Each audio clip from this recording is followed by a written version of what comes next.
Welcome to Spoiler Peace Theater, the podcast that doesn't give a shit about spoilers. We just want to talk about the movies. My name is Evan Crean. My pronouns are he, him. I am co-chair of the Boston Online Film Critics Association and co-author of your 80s movie guide to better living. My name is Megan Kearns. My pronouns are she, her. I write film reviews for Edge Media Network. I'm a co-host of the Slashers podcast, a member of the Boston Online Film Critics Association, and a member of Gallica, the Society of LGBTQ Entertainment Critics. And my name is Dave Riedel. My pronouns are he, him. I write for the Chicago Reader, and I'm a member of the Boston Online Film Critics Association, just Damn like right these two. Yeah, you are, motherfucker. That's right. Yep. Ooh, dropping F-bombs early. Oh, sorry.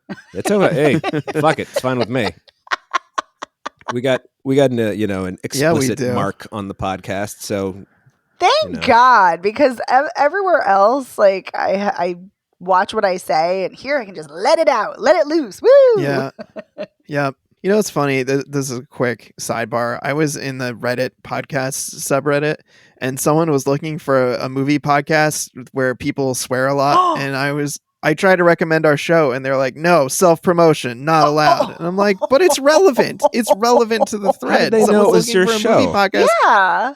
I was like, I co-host this show. We talk about movies and we swear a lot. You'll have fun. And they're like, no, even though the rules say you can self-promote when it's relevant to a thread. And I was like, but it's relevant.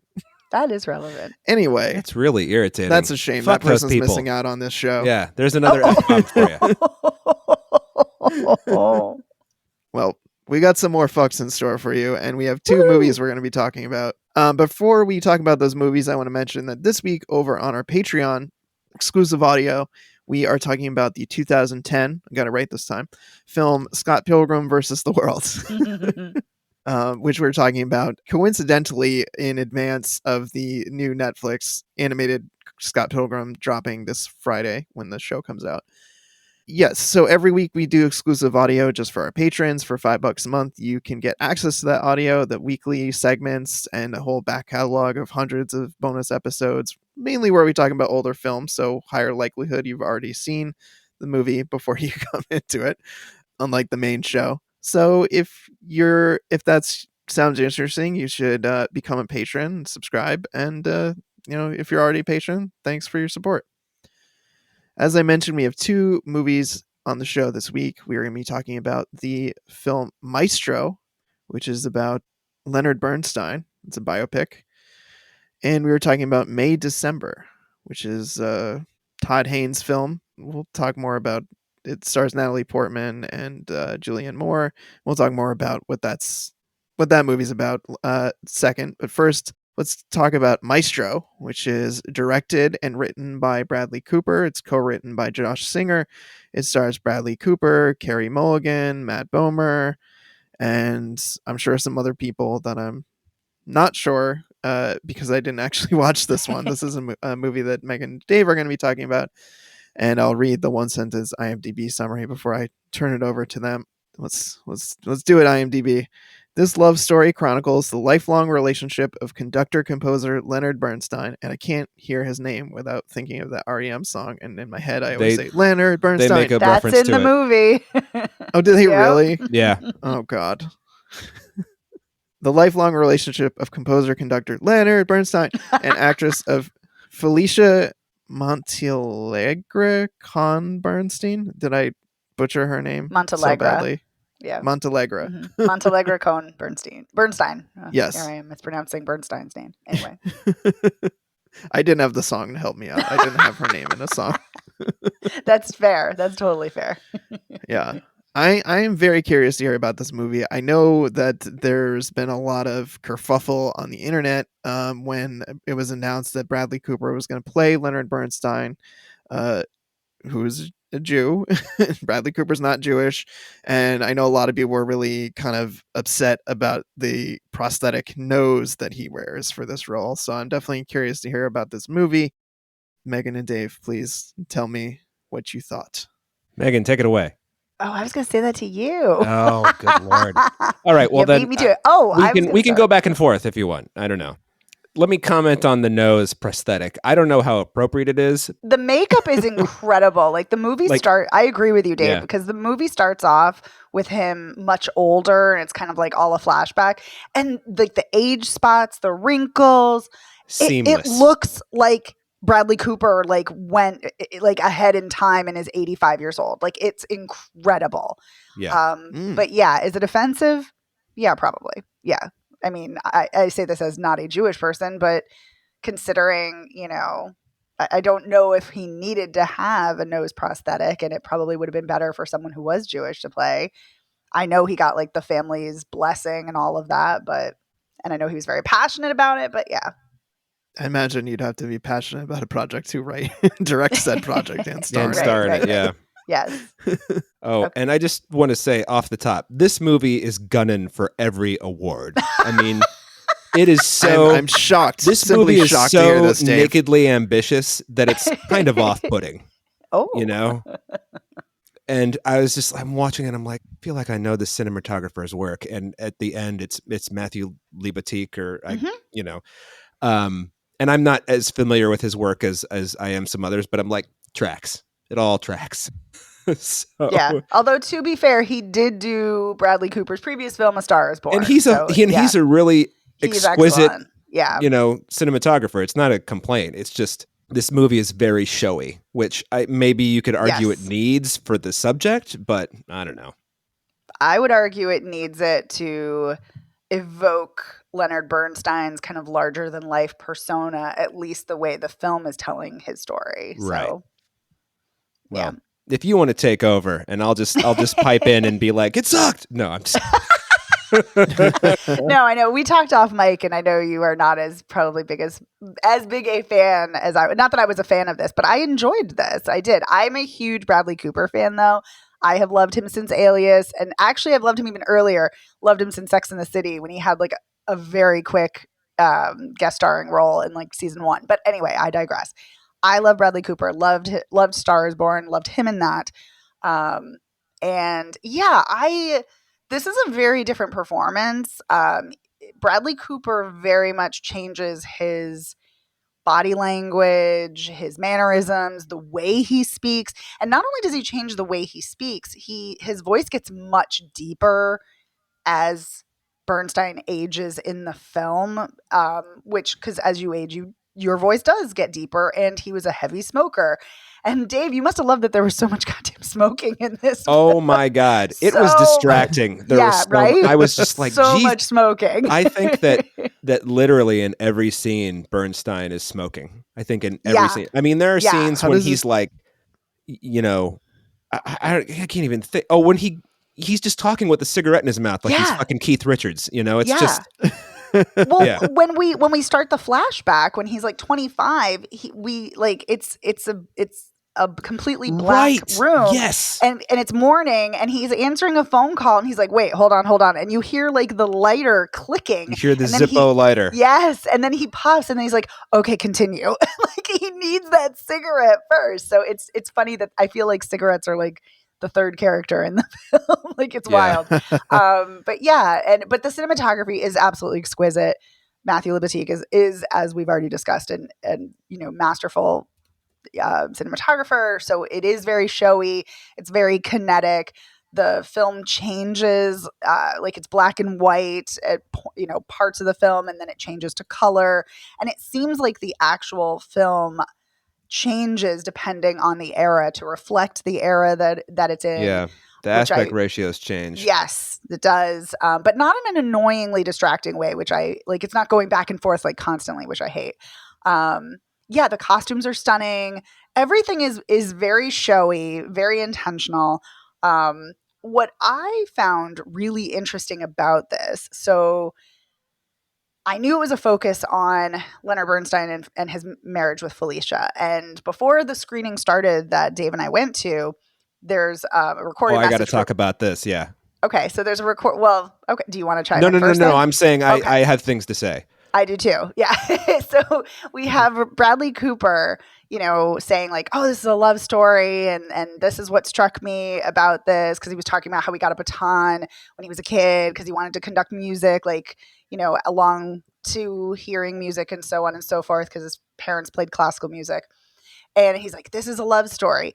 And it is. It very, very much is. But I was like, wait a minute. I thought Leonard Bernstein was gay. And his queerness is addressed throughout the entire film, thankfully. And like very early on, it's very clear that he is having relationships with men and with women. And that does not stop when he marries Felicia. Like he is having relationships with men throughout. He's having affairs. It's causing a lot of strife in their relationship because she kind of is okay with it as long as he's not sloppy and like getting caught or she doesn't say this, but I get the sense of like as long as he doesn't embarrass her, it's fine. Like she's okay with it. Until she's not. And they address that. And I think that's really fascinating. I also think it's fascinating that the film addresses his Jewish identity. Like there's a Jewish I think he's a composer in the film that they're all having dinner with, and he's like, you should change your name to Burns because you deserve to be the next, the first great American composer, and no one's going to give you that title with Bernstein. And he's like, and he talks about how he was a Russian Jew and he couldn't go into the city because Jews weren't allowed.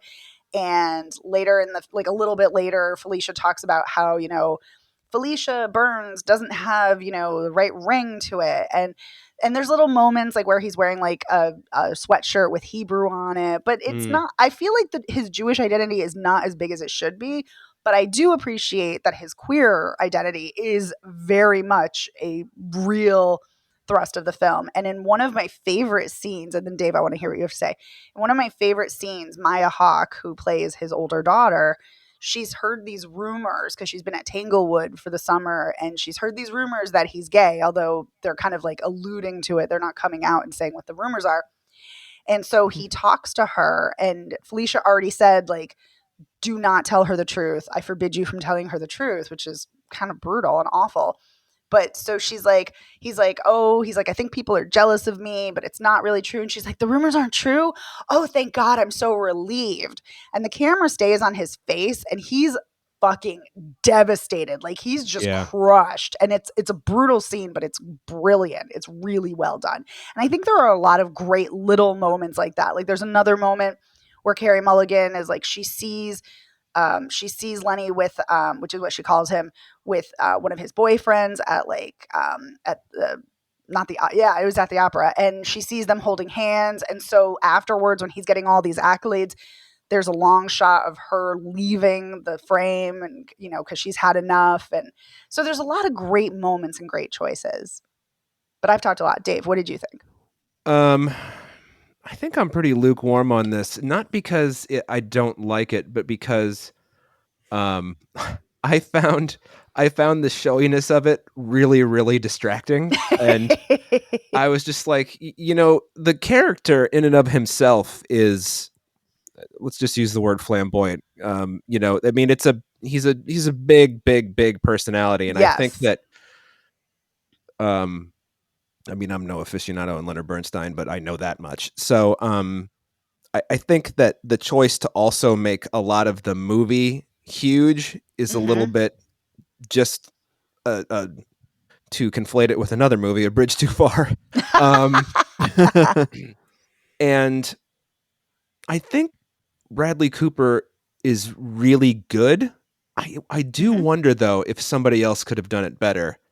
Not necessarily a Jewish actor, but just any actor.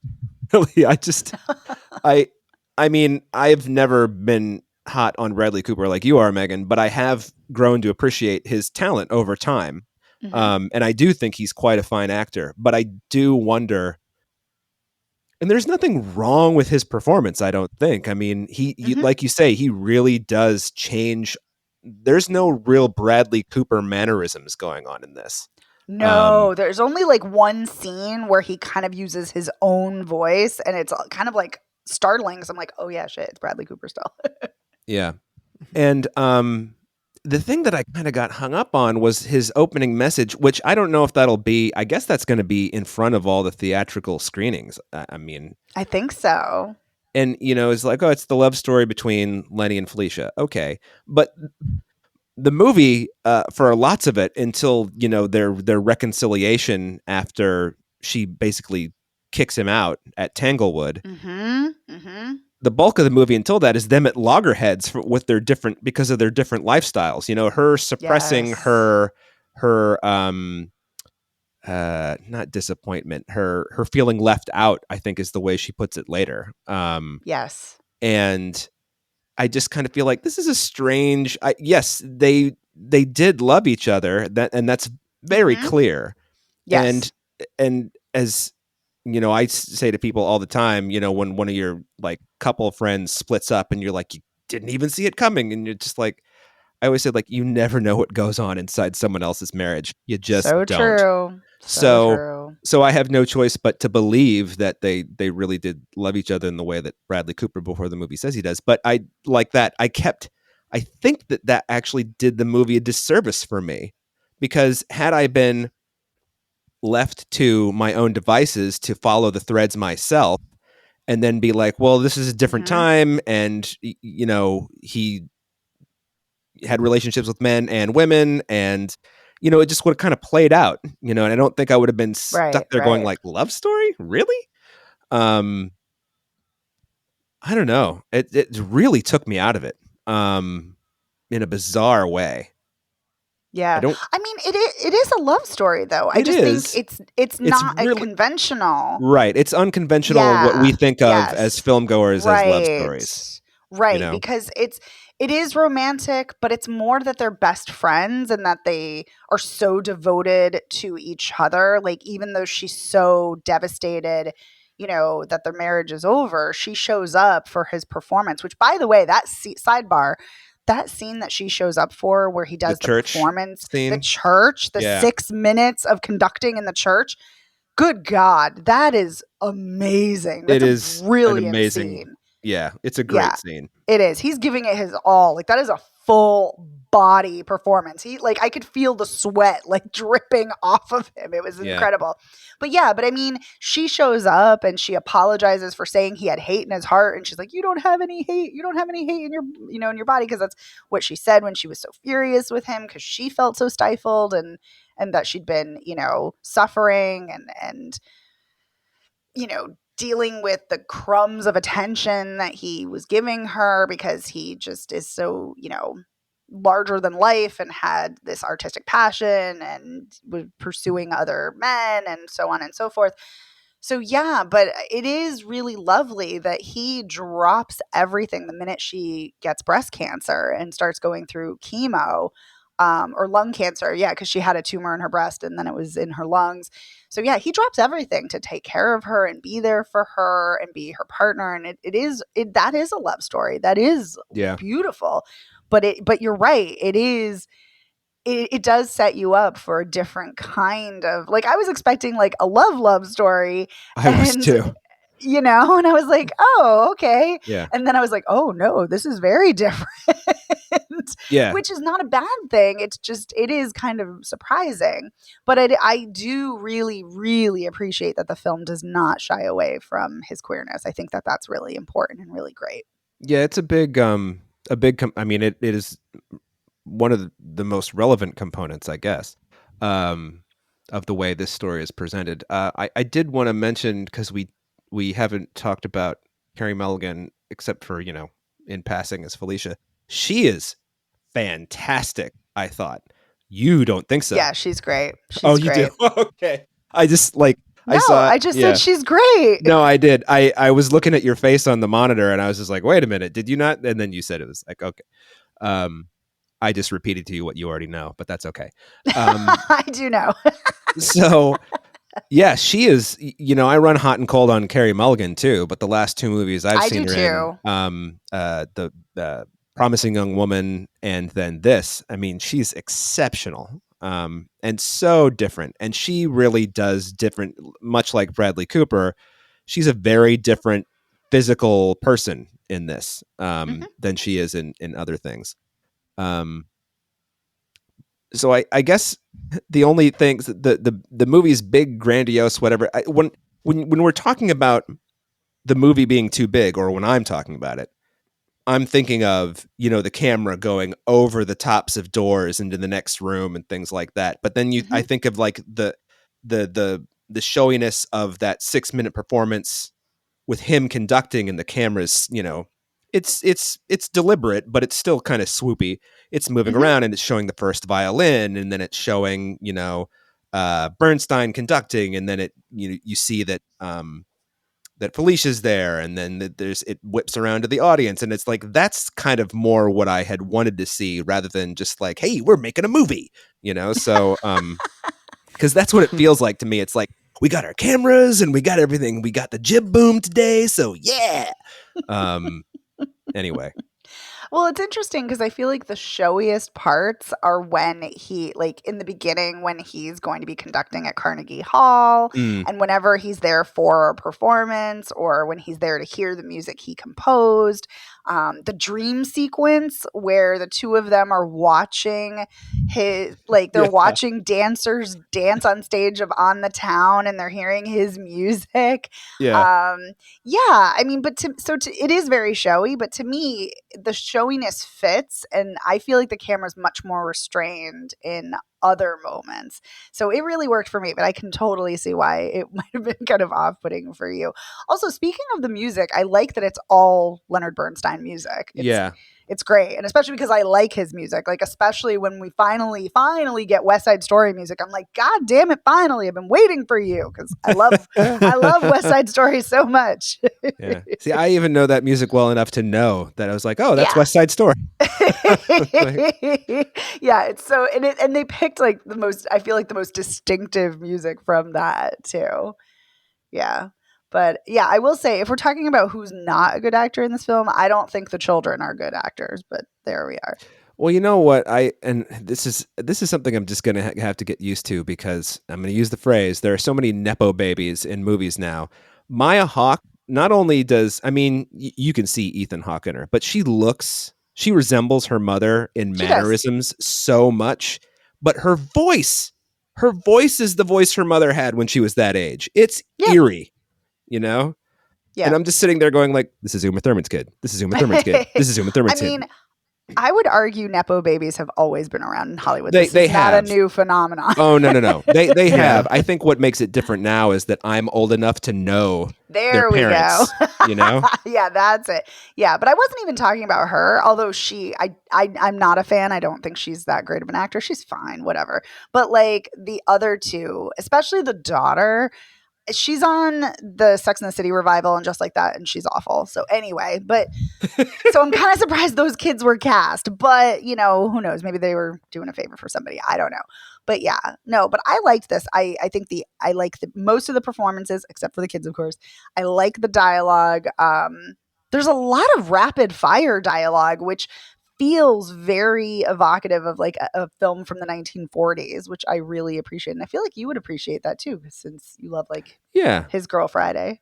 And there's also moments when they're in the 70s that it feels like a Robert Altman sound collage. Yes, very much. So yeah, I like how it morphs and shifts and changes. Oh, and then it's very much like disco.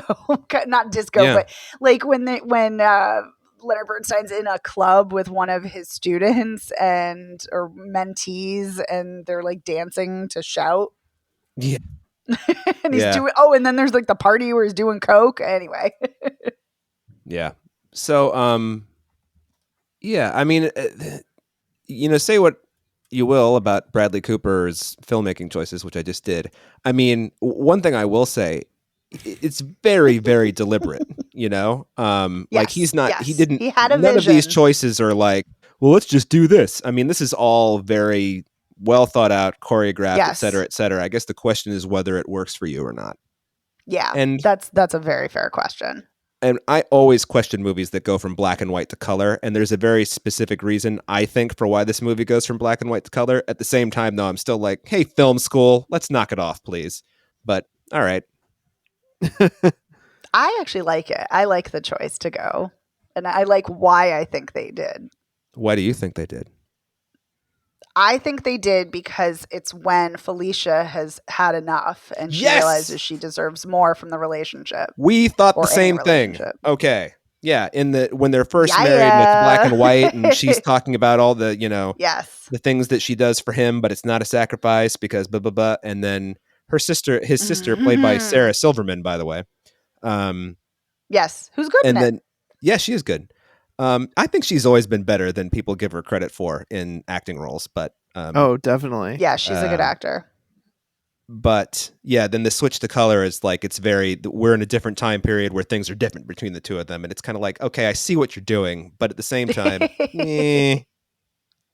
Anyway, that's where I come down on it. Yeah, the gimmick worked for me. Noted. I just picture Dave shoving Bradley Cooper into a locker. Take it easy, film school. I haven't seen A Star Is Born.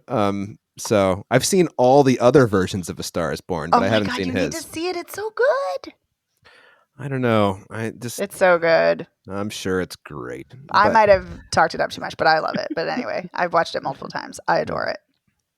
So anyway, that's me. That's how I feel about Leonard Bernstein. What is the movie called? Maestro. What's the movie? What is this movie called? Dave almost said that's how I feel about Leonard Bernstein. Yeah, exactly. I cannot believe that's in the movie. I think that's a bridge too far. Yeah, how does that come up? Do they play the song? Yeah, they're playing the song in a car. They're driving somewhere. Like as he's driving, he like pulls up somewhere. Yeah. I feel like that's supposed He's like, oh my God, they put my name in a song. Yeah. I feel like that's supposed to be Tanglewood, but it's not Tanglewood. I don't know. No. So who knows? But yeah, it's not a blink and you miss it thing because it's very clear, but it's a short bit. It's like a bit. Yes. All right. Yeah, I don't know. I have mixed feelings. I don't think I'm necessarily in a rush to see it, but it definitely sounds like there's some good parts to it that are worth seeing. Definitely. Yeah. And it's different from your standard biopic too. It definitely is not traditional. It is. Mm-hmm. Yeah. Yep.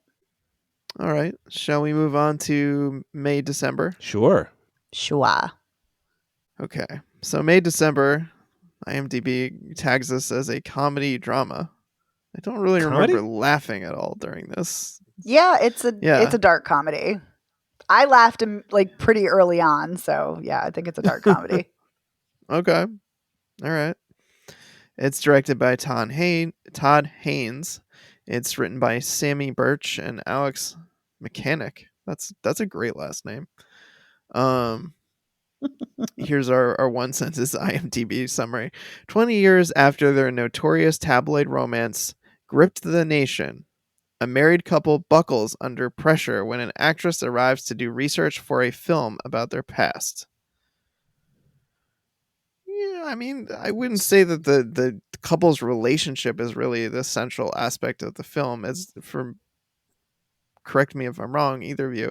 It's really more about Natalie Portman, who's the actress, Elizabeth coming to learn about Gracie, Julianne Moore, and Joe's relationship. Joe's played by Charles Melton, and kind of getting just really obsessed about Gracie as a person / character that she's going to be playing, just getting way too deep and exploring the weird complications that come from that, more so than Gracie and Joe's relationship, which the movie does explore. I just feel like it's not kind of the central point of the movie.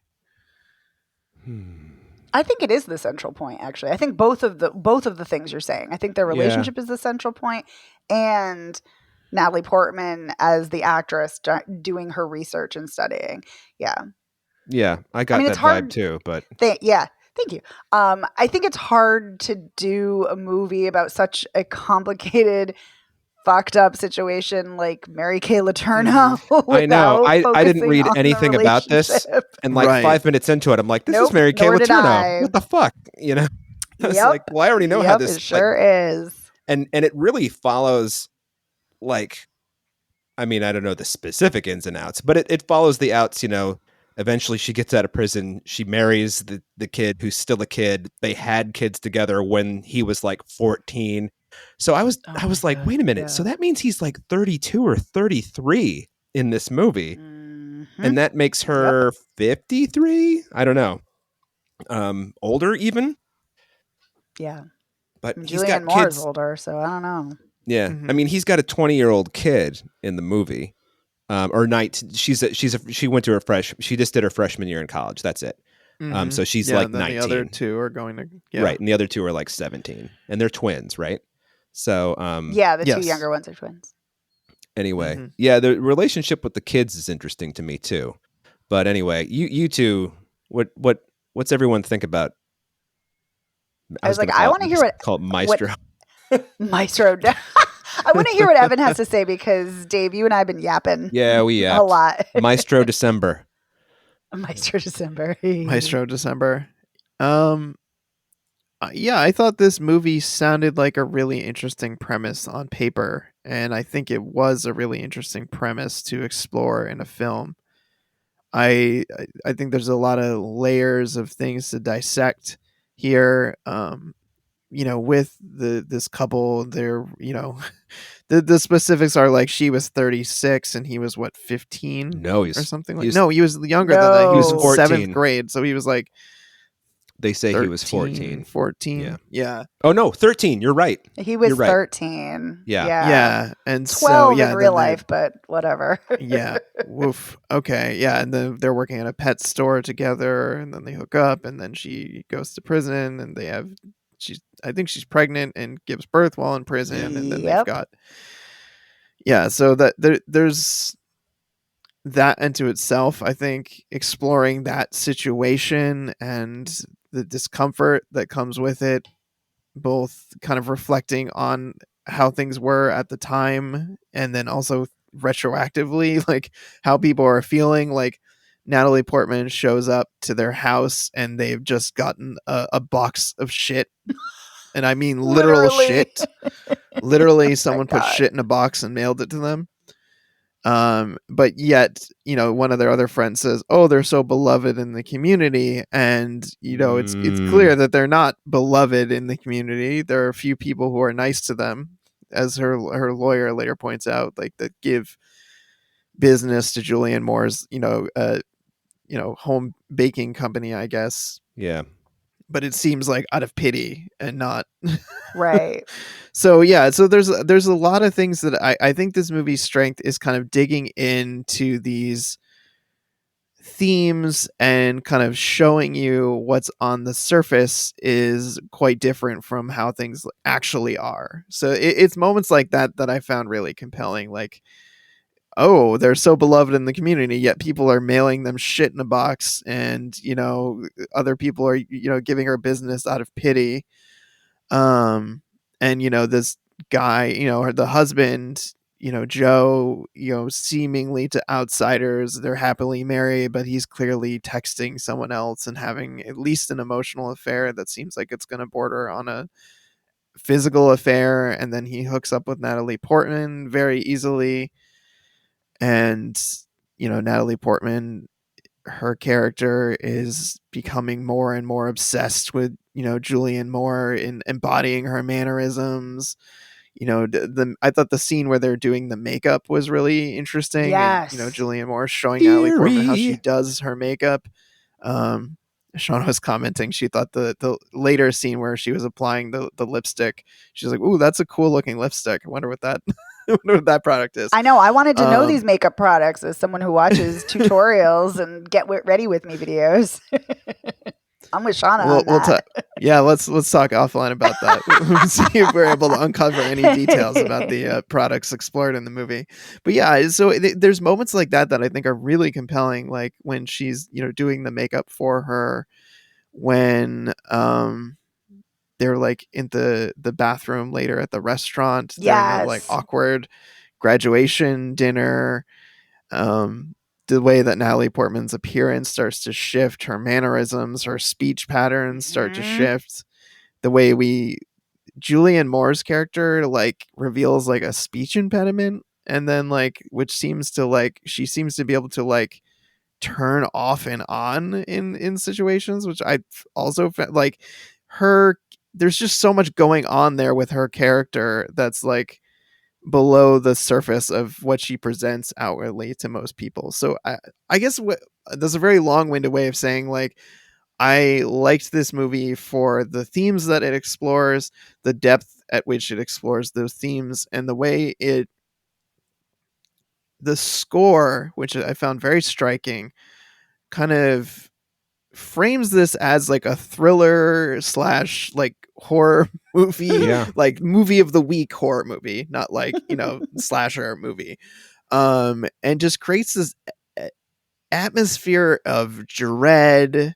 And even though things don't really go off the rails in any significant way, it's just very tense. And I found it very, it really hooked me in. So anyway, if that, hopefully some of that made sense. Of course it did. Kind of like rambling. That all made sense. I'm so glad you mentioned the score, because the score was kind of my favorite part of the film, because, and it was funny, we were, talking about whether this is a comedy or not. Todd Haynes, and I'm not saying in all of his work, but there's certain films of his where he very clearly is careening into melodrama. And this is very clearly, to me, an intentional choice to evoke melodrama. Like it feels like soap opera score. And so like there's a wild zoom in and that intense score that makes it seem like something terrible is about to happen. And Julianne Moore says, "Oh my God, we need more hot dogs." And it's like, yes, it's so absurd. And it is absurd. I couldn't stop laughing. I was like, so it's not like a comedy in the traditional way, but that I thought was hilarious and ridiculous. So yeah. That's a great point. I did laugh during that because it just was so, the score just crescendoed in such a way that like, oh, what horrible thing is about to happen? Oh no, they just don't have enough hot dogs for this barbecue. It's wild. So I loved that. Yeah, I think you're echoing a lot of similar thoughts I had, Evan, about the film. I have a lot of complicated feelings about this film because it is such a horrific, it's based on such a horrific real life story, which is so horrible. And, the rape of a child, and it's disgusting. And the film, to its credit, tries to tackle that, and tries to show us Joe, the younger man. Now he's a man, not then. Tries to show us his perspective, because after he has that affair with Elizabeth, Natalie Portman's character, he tries to go to Gracie, his wife, and be like, "Hey, I feel like we need to talk about a lot of things in the past." And she completely rebuffs him and turns it on him. And she's like, "I'm not comfortable. Totally You're deflects. Not respecting me." Yeah, totally deflects. It's so abusive. It's so manipulative and just gross. And I'm like, oh yeah. And then when she tries to blame him for seducing her, and he's like, "I was 13. And she's like, "No, but you still did it." And he's like, "No, I was 13. I was a kid." And it's like, so I like that the film is not shying away from that and is really hammering that home. Like, no, he was a child, and it is repulsive to think otherwise. But I did also find the most fascinating scenes in the film, the most compelling scenes, the ones between Natalie Portman and Julianne Moore. Kind of no surprise, because they're two stellar actresses. Yes. But especially like the makeup scenes, the bathroom scenes, the scenes where they're alone. I think seeing Natalie Portman's obsession with getting this character right, and kind of the nuances, and even at the end of the film, when she's like, "No, we need to do another take. No, another take. I almost have it. It's almost real for me." And I think, like, to me, it almost feels like it's two movies in one. Like, there's her movie about obsession with acting in a role, and then there's the movie about the rape and the manipulation and grooming of a child by Julianne Moore's character. And it's like, it almost doesn't, like, I get why they're intersecting, but it almost doesn't quite intersect for me. So yeah, I had a lot of uncomfortable feelings, and I think you're supposed to be very uncomfortable watching this. Like, that's totally very intentional. But I'm just like, yeah, I don't know. I don't know if it all worked for me, just because it feels kind of disjointed. But God, does it have some great scenes?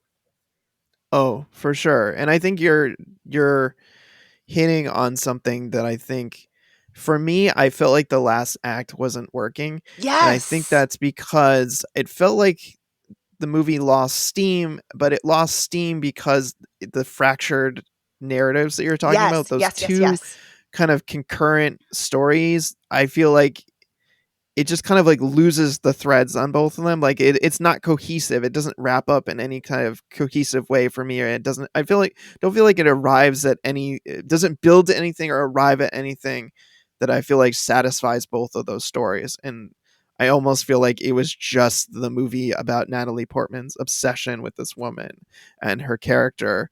Like, to me, the fact that Joe, the husband, actually calls Elizabeth Grace and then corrects himself, I thought was just such an incredible moment and so illustrative of how fucked up the situation has gotten.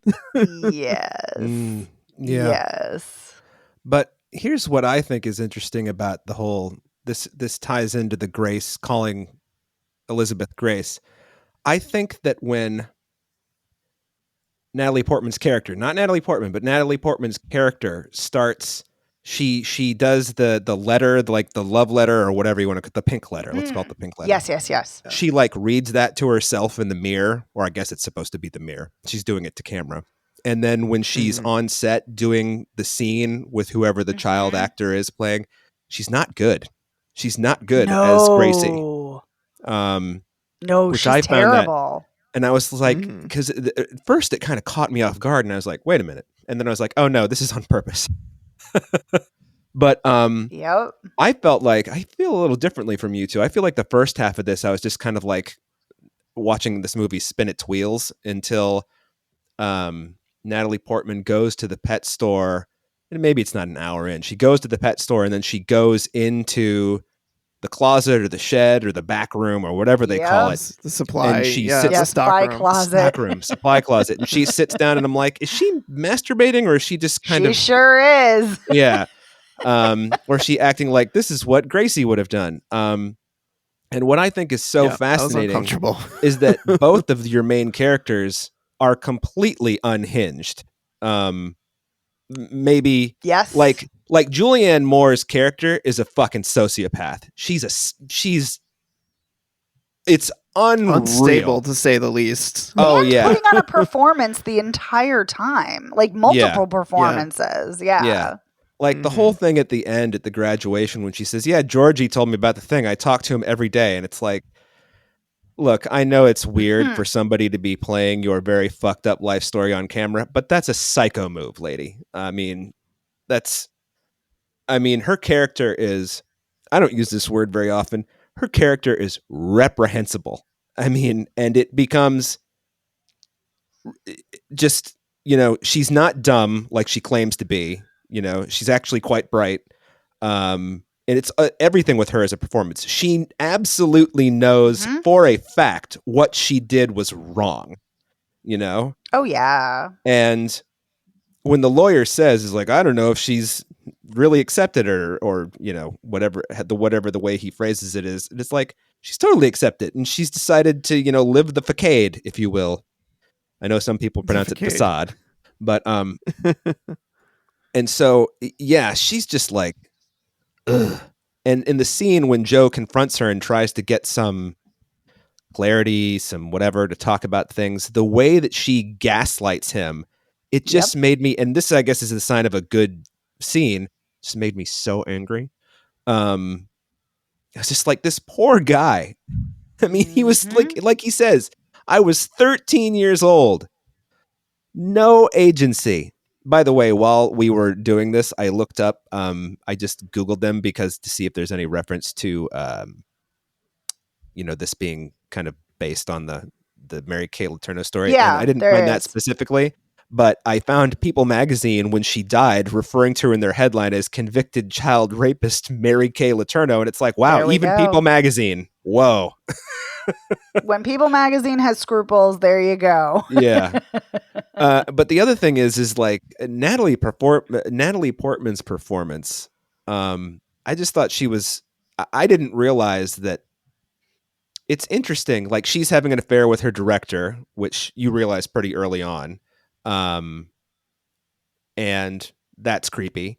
And she, like you say, is becoming more and more obsessed. And I didn't really look at it as more as obsession. I just kind of thought, this, I don't know what I thought of it. I did think that like when she started, putting the moves on Joe, I was just like, really don't like where this is going from a story perspective, not necessarily like, oh, I don't like it. It was just like, I don't really know if we should make this turn. But then afterwards, when, he asks her whether she's ever had an affair before, and she's like, no. It's like, wait a minute, what? And then he says he hasn't.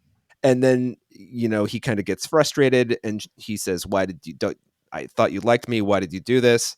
I do like you. Da, da, da. And then she says, this is what grown-ups do. And it's just like, oh my God, everybody is still now in a way, he probably still is 13 years old, but he's a 32-year-old man standing. I mean, just the way this guy is treated by the two leads in this story. Jesus Christ. And the thing that's amazing about it is, I didn't see it with the twin daughter so much, although she is uncomfortable with the answer about the sex scene at the workshop or whatever that is, like talking to the theater group. But how their son seems to be completely like not cool with this whole situation with the movie, with Elizabeth being there. And then the older daughter is too, we learn when she comes home from college. Right. So, and it's, and it's like, is nobody addressing this? And then the older daughter finally does at that dinner. And it's like, yes. Oh boy. Yeah. So anyway, for the first half, I was kind of like, eh. And then when it kicked into gear, now I think that you two are right about the resolution. It just kind of like, well, she says that thing about, I talk to George every day, and I'm comfortable with my situation. What does she say? So I'm very secure. That's what she says. Yes, she says, put that in there. I'm very secure because insecure people are dangerous. Yeah. By the way, I'm fine with it being unresolved. I don't have a problem with it that me it's too. not resolved. Mm-hmm. I think it just kind of ends though. Yeah, I have a problem that I don't think the two separate stories feel like good conclusions, which is not necessarily the same thing as everything needs to be like resolved or tidy. I just want to clarify that. No, you're clear. I was okay with it, and I guess that you two were like, eh. But I was like, yeah, it's fine. I was really just more interested in the dynamics of these two absolute loons going, loony in their own ways by the end of the movie. Well, I think that's the problem for me too, is that, and to be fair, and this is why I don't watch trailers. I try not to read anything about a movie in advance. And again, this clearly was speculation on someone's part. I saw that this was like another lesbian film, and I was ready for a lesbian affair. I was ready for lesbian May-December happenings between Julianne Moore and Natalie Portman, especially because Todd Haynes is a queer filmmaker who, makes a lot of queer films. I was ready for it, and that's not what this is, which is fine. It did not meet my expectations. Totally, totally okay. But yet, the most fascinating scenes are the ones between the two where Natalie Portman looks like she wants to make out with Julianne Moore. I mean, I can't necessarily say I blame her, but, whatever. But, like, I think that speaks to her, you were saying, Dave, that you weren't sure that she was obsessed. I think she is because... For instance, I don't know if you guys got this vibe, but I got the vibe that the person that Joe was texting was Natalie Portman. And because she was like talking about like how she was having problems with her boss. And I think that's the director. And maybe I'm wrong. Maybe I'm reading way too much into it. That's an interesting insight. Yeah, because maybe that makes a little more sense than that he would say, do you even like me? After their tryst. Right, because I was like, where is this coming from? I was like, why would he think she liked him? Because she showed up at his office? So that's why I was like, I think that's her that's texting. Oh. That could be. See, I thought that he was texting one of the butterfly people that he knows because he's talking about going to Mexico and seeing the butterflies or something like that. And then the text was like, are you married? Yeah. You know what though, Megan? I think I like your take on it better than Oh yeah. I honestly, there was a while during the movie where I thought he was texting with her, and I think that would have been probably more interesting than some rando. Yeah. The are you married thing? I thought that she was like I don't know. But no, you're probably right, Evan. It probably was a butterfly person. Yeah. Yeah, because he mentioned, I think, at some point in the conversation that he had other people that he connected with about it when he was explaining to Yeah, the Natalie Portman Facebook that the song group he's singing about. Yes. Oh, you're right. The other thing, damn it, I like mine better. Damn it. Yeah, I do too. The other thing that's interesting and not in a good way is the whole butterfly thing with the chrysalis, finally being, changing into the butterfly and being sent off. And it's like, I think this is a little on the nose, guys, but okay. Yes. But I did appreciate that she, being Gracie, just refers to the butterflies as bugs. It's just totally just like not a thing to her. Like she just doesn't give a shit. Dismissive. I know. Yeah. And he's treating the chrysalises with like such reverence and respect, and like when when one emerges from the cocoon, he's like, "Oh, hello there." He's so like loving and tender, and she's like, she's a monster.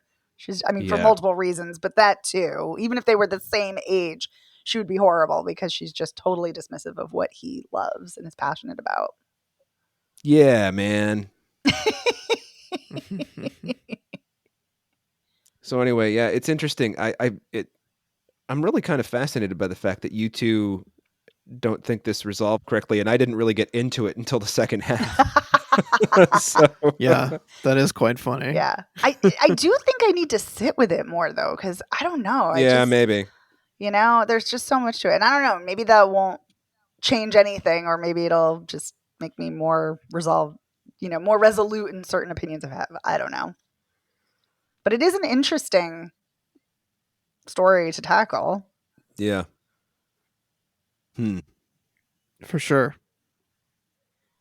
I'm just getting the heebie-jeebies now thinking about Mary Kay Letourneau. Okay. Oh, I know. I think that's the other wild thing is I'm like, I remember that story so vividly because it was everywhere. Yeah. Oh man. Yeah. Okay. What did you both think of the choice in several scenes to kind of shoot the subjects from a great distance? There are a lot of shots of people standing like far off into the frame in front of like a window where they're kind of like sitting in the dark in the shadow, but like we can see the light coming from the window behind them, like the scene where she's meeting with the lawyer, and then the scene with the what did you think of that choice? Yeah, there's also there's that really great scene where their daughter is dress shopping for graduation, and like you see Julianne Moore through the reflection of a mirror, and you see Natalie Portman and kind of on like the other side. Like it's a lot of times characters are bifurcated or they're blocked, like you said. I really liked that. I read Todd Haynes as part of his statement, his director's statement in the press notes, and he said that this movie is about how people don't look at themselves or don't examine themselves. And so to me, it's on the nose, but to me, it's a very visual representation of people not seeing things clearly or not seeing themselves clearly, or their personalities, like their narratives being kind of fractured from reality, like how they perceive it. That adds some interesting context to it. I'm trying to remember the scenes where somebody's far off in the distance. Yeah, like there's a scene in the cafe where she's meeting with the lawyer. I do remember that. Represented her, and they're sitting there, and you're kind of watching from like deep inside the restaurant, and you're kind of seeing them sit by the window, and you're kind of seeing their like silhouettes, but it's like the middle of the day. Right. The background, it's not blown out, but it is much brighter outside than the restaurant. Yeah. And then when it goes to their medium shots, then it looks, normalish. That's also the scene when Natalie Portman meets Georgie, right? The adult son. Yes. Yeah. Uh-huh. That guy's got some issues too. So, oh boy, yeah. not that you wouldn't, but I mean, that's just so weird the way he makes up that story about the brothers, or maybe he didn't. I don't know. You got two unreliable narrators. Right. But also that he tries to shoehorn himself into like being the music supervisor on the movie. I know, that was so just weird. via blackmail. Yeah. in a really ham-fisted, completely unsuccessful blackmail attempt. Yeah. Mm-hmm. Oh boy. Mm-hmm. I know, and it is really a weird thing in that we don't know if what he's saying is true and like, was he saying it? So then that's in the movie, and then it kind of distances his mother from the truth, or was that true all along? Because Evan, you said earlier about Gracie's speech impediment. I don't think that's real. I think she was pretending and like putting that on, which is so fucked up. Like, yeah, it is, like, because with all the other fucked up things.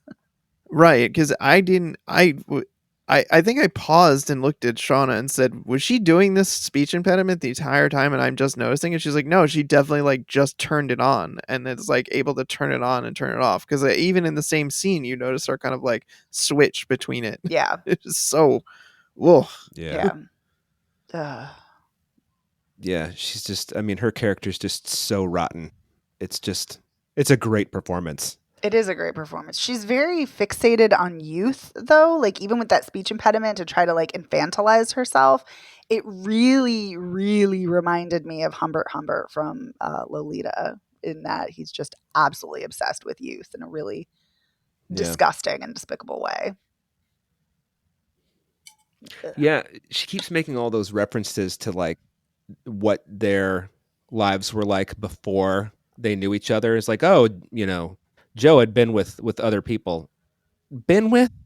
Right? I mean, maybe. But when you say been with, you mean like, you know, making out and heavy petting, right? I don't like, I'm sure there were 13-year-olds doing it in my school, but like they didn't talk about it if they were.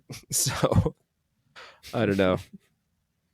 And just her, you know, oh, I was, you know, I don't remember what her ex-husband's name is. Ex-husband is the only person I'd been with. It's like, yeah, it still doesn't make what you did right, you psycho. No. Because everything she says is kind of spoken with the unsaid, oh, I'm just, you know, caught up in the circumstances. It just happened, whatever. Right. I didn't do anything wrong. I'm helpless. It's fine. I didn't do anything. Yeah. Yeah. You know, if this person did move in next to me, maybe I would mail him a box of shit. Who knows?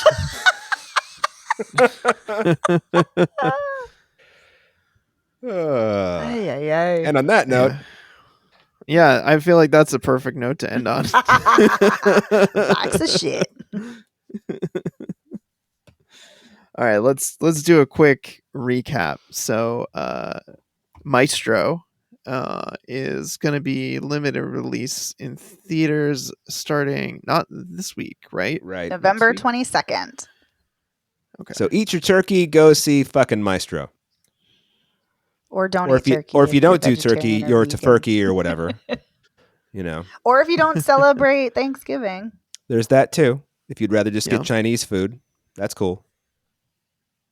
Always a great choice, Chinese food, if you find a good place. Mm-hmm. Chinese food is always a great choice. Oh, for sure. Damn it, now I want Chinese food. I know. A really good place just opened up like a 5-minute drive from me, which is weird because Chinese is hard to find in the Boston area. Good Chinese, so. True story. Damn it, no, I'm sorry. It was Chinese food. Dave, you derailed me. Maestro, November 22nd. So, right, yeah, and then it gets a wide release in December. No, on Netflix. According. Okay. So then it's also going to be on Netflix? It sure is. We ended up reviewing 2 Netflix movies this week. Yeah. We sure did. Yes, because December also it's going to be in theaters in limited release and then going to be available on Netflix on December 1st. Feels appropriate for a movie called May December, I guess. So see Maestro or don't see it? I say yes. This is definitely a mileage may vary kind of movie. Oh, I mean, yeah. If you like biopics, I agree with that too. You also have to consider: do you want to see one that's different from conventional biopics? You know? Yes. So, but I mean, I will reiterate very quickly: this movie wears its aspirations on its celluloid or digital, digital card, whatever. It's ambitious. Nakedly ambitious. It's yes. in a way that like I don't feel like I have seen before. I know that there are other movies that are big and showy for like award season, but I just felt like from the first fucking frame of this movie, give me an Oscar, so that was me as Ethel Merman, by the way.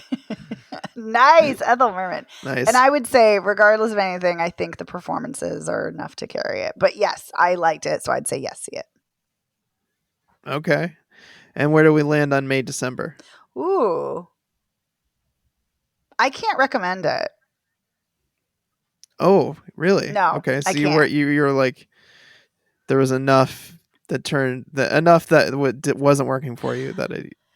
Not just that. It's more that it's such an icky topic that I think could be potentially triggering for people or what have you. Like, I mean, I think the performances are excellent. And I think it's a very, like you said, layered and complicated film. And I think it's handled in a really fascinating way. So I'm not saying like, oh, it's bad, don't see it. I'm just saying like, I wouldn't necessarily recommend it to like everyone. Like, I think it depends on the audience or your mileage may vary as Dave always likes to say. So yeah. Okay. But it did not ultimately work for me, unfortunately. Yeah, I don't. What about you, Dave? I don't know that I can recommend it either because of the ick factor. But yeah, thank you. You said it much more succinctly than I did. I also want to mention, because we didn't, the guy who plays Joe, whose name I can't remember, he's excellent too. His performance is just like less showy, Well, yeah, he's a supporting character. Yeah, for sure. But that scene when he's on the roof smoking up with his son, and then he like loses his shit, I felt so bad for him. Yeah, that was truly a heartbreaking scene. See, I don't know. I feel like I'm more on the recommend people see it, but really with the giant caveat of like, you're getting into some really, as Dave said, icky subject matter. So if that at all is going to be a problem for you, like, totally understand not seeing this and just skipping it. Yeah. Cosign. But I think there was a lot of really interesting stuff, even if they didn't all come together effectively for me in the end, that made it worth watching. You guys said it so much more eloquently than I did. I agree. The ick factor. Always go for the ick factor. It's always the ick factor. Yeah. All right. Well, that wraps up another episode of Spoiler Piece Theater. We want to say a huge thank you to our editor, Otto Clammer. Otto, thank you for making us sound great week after week. Thank you, Otto. And while we're saying our thank yous, we also want to say thank you to our sponsor piece patron, Heather Sachs. Thank you, Heather, for your support, as always. Yay, thanks, Heather. Woo! You can find the show anywhere you get podcasts, but you can also track us down on all the different social media platforms, of which there are many. We're on Facebook, X/Twitter, whatever you're calling it these days. We're on Instagram. We're on Threads now. Megan, am I forgetting other social media platforms that we're on? Letterboxd and TikTok. Letterboxd and TikTok. Feel free to say hi to us there, or you can get in touch with us directly by sending us an email, spoilerpiece@gmail.com, or you can give us a call at 862-21-PIECE. So you can call us, leave us a voicemail, you can text us. We love hearing from you. Yeah, about either of these movies. What did you think of Maestro? What did you think of May, December? What did you think of a random movie that you watched today? That's neither of these movies. We like talking about movies. It doesn't really matter whether we've talked about them on the show or not. If you like the show, please consider rating and reviewing the show. You can go to ratethispodcast.com/spoilerpiece, and it'll take you to your platform of choice. Really appreciate the ratings and reviews. Those are help us earn credit in the podcast world. And if you really, really like the show, please consider joining our Patreon. As I mentioned at the top of the show, in this week's exclusive audio, we talked about the 2010 film Scott Pilgrim vs. the World, which was a fun conversation. And for $5 a month, you get access to exclusive audio. We also do monthly polls that you can vote in. And you also get access to hundreds of bonus episodes in the back catalog there. So definitely consider signing up for that. My name is Evan Crean. I am co-chair of the Boston Online Film Critics Association and co-author of your 80s Movie Guide to Better Living. You can follow me on Twitter, Instagram, Letterboxd, Blue Sky, Threads as Real Recon. That's real as in film real. My name is Megan Kearns. I write film reviews for Edge Media Network. I'm a co-host of the Slashers podcast. I too am a member of the Boston Online Film Critics Association and a member of Gallica. You can follow me on Twitter and Blue Sky at OpinionS World or on Instagram and Letterboxd at The OpinionS. And I'm Dave Riedel. I write for the Chicago Reader. I'm a member of the Boston Online Film Critics Association. And I'm on Twitter, Instagram, Letterboxd, Threads, and Blue Sky as Dave Sees Movies. Yeah, you are. I am. We'll see you next week. Bye.